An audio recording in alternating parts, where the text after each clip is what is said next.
जय माँ काली, जय बाबा की दोस्तों। तो आज हम एक ऐसे टॉपिक के बारे में बात करेंगे कि काफ़ी हमारे पास सवाल आते हैं कि कभी कभी ऐसा होता है कि बहुत जगह से दवाई लेते हैं और दवाई का असर नहीं होता, या कोई बीमार व्यक्ति है वो बार बार डॉक्टर को दिखाता है, एक जगह, दो जगह, तीन जगह, अच्छे अच्छे हॉस्पिटलों में दिखाता है और वहाँ कहीं भी दवाई का असर नहीं होता। तो ऐसा क्यों होता है, इसी बारे में हम आपको जानकारी देंगे। यदि आप मेरे YouTube चैनल पर नए हैं तो प्लीज़ चैनल को लाइक करें, सब्सक्राइब करें और कमेंट करें, ताकि आने वाली हर एक वीडियो की नोटिफिकेशन आप तक पहुंच सके। वीडियो को स्किप बिल्कुल ना करें, क्योंकि वीडियो को स्किप करेंगे तो आपको समझ में नहीं आएगा ऐसा क्यों होता है। आपने बहुत देखा होगा कि कभी हमारे शरीर में, कमर में बहुत ही ज़्यादा दर्द रहता है, हम अच्छे अच्छे डॉक्टरों को दिखाते हैं तो फिर भी हमें आराम नहीं मिलता, या फिर किसी पैर में दर्द होता है, एडी में दर्द होता है, या किसी किसी का तो ऐसे देखना रहता है सिर का दर्द ही उनका ख़त्म नहीं होता, या फिर शरीर में गांठें बन जाती हैं। ऐसा हमारे साथ क्यों होता है?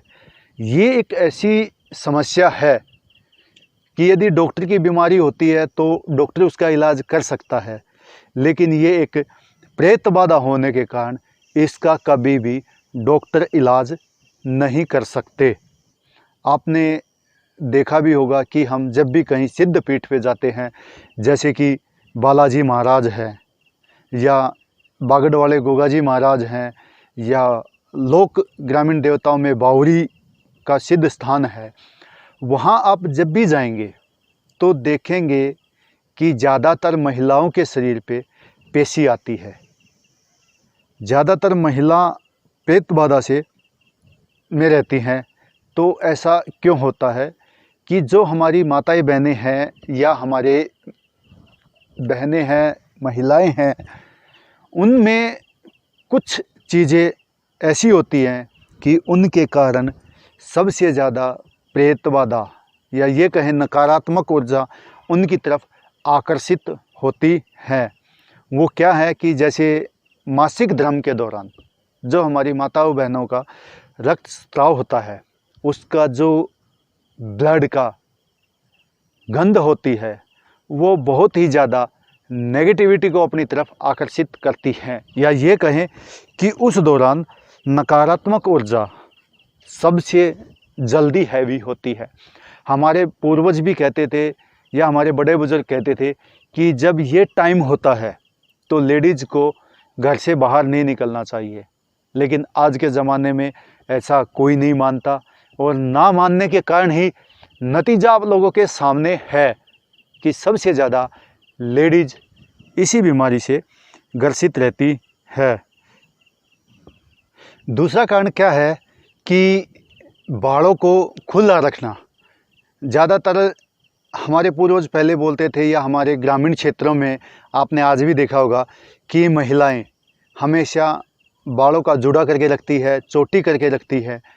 ठीक है, तो वो यही कारण है कि जब भी माताओं बहनों के बाल खुले होते हैं तो नकारात्मक ऊर्जा बहुत ही जल्दी उनकी तरफ आकर्षित होती है। अब देखो, या फिर मेहंदी लगाना, मेहंदी से भी बहुत ही ज़्यादा नकारात्मक ऊर्जा अपनी तरफ आकर्षित होती है। कभी भी आपने इन तीनों चीज़ों का ध्यान रखते हुए, जब आप ये या तो माताएं बहनें रजस्वला में हैं, या बाल खुले छोड़ के, या फिर मेहंदी लगा के चौक चौराहे, या फिर हमारी छत के ऊपर, या फिर ये कहें स्मशान के पास से नहीं गुजरना चाहिए, इसका विशेष ध्यान रखें। अभी बहुत से देखा भी होगा कि बोलते हैं कि नहीं ऐसा कुछ नहीं होता है, ये नहीं है, वो नहीं है।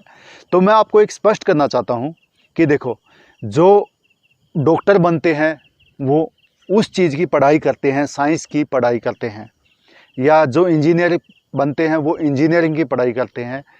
तो जब आप इस तंत्र मंत्र की लाइन में या भगत भगताई की लाइन में आप आएंगे और विस्तार से इसका अध्ययन करेंगे, तो आपको समझ में आ जाएगा कि भूत प्रेत की बाधा है, या प्रेत है, जिन्न है, जिन्नाद हैं, कच्चे कलवे हैं, मसान हैं, ये सब इस दुनिया में होते हैं। तो इसीलिए हमारे को इन सब चीज़ों की दिक्कतें होती हैं।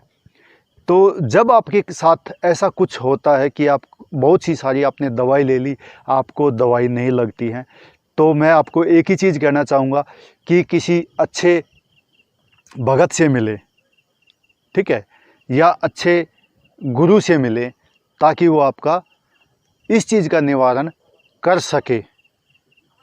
और सबसे बड़ी बात एक और होती है कि जब कोई तांत्रिक हमारे ऊपर तंत्र क्रिया कर देता है, उस तंत्र क्रिया में क्या होता है, माताएं बहनें भी हो सकती हैं, या आदमी भी हो सकता है, या कोई बच्चा भी हो सकता है।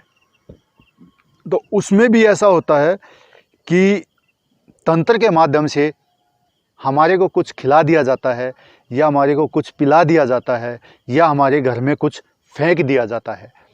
तो उसके कारण भी हम ज़्यादातर बीमार रहना स्टार्ट कर जाते हैं, और काफ़ी दवाइयाँ लेने के बाद भी हम ठीक नहीं होते, ठीक है। तो ये जितने भी कारण मैंने आपको बताए हैं, कुछ और भी कारण है, लेकिन वो मैं आपको अगली वीडियो में बता दूंगा। इसी कारण से हमारे को दवाइयाँ नहीं लगती हैं। तो यदि आपको ऐसी कोई दिक्कत है तो अच्छे सामर्थ्य गुरु के सानिध्य में आप जाएं, या अच्छे भगत से मिलके पूजा पाठ करें, ताकि आपको इस चीज़ से छुटकारा मिल सके, और आप की जो नॉर्मल छोटी मोटी कोई डॉक्टर की बीमारी है उसमें भी आपकी दवाइयाँ असर कर सके। यदि आपको मेरे द्वारा दी गई जानकारी अच्छी लगे तो प्लीज़ चैनल को लाइक करें, सब्सक्राइब करें और कमेंट करना ना भूलें। जय बाबा की, जय माँ काली।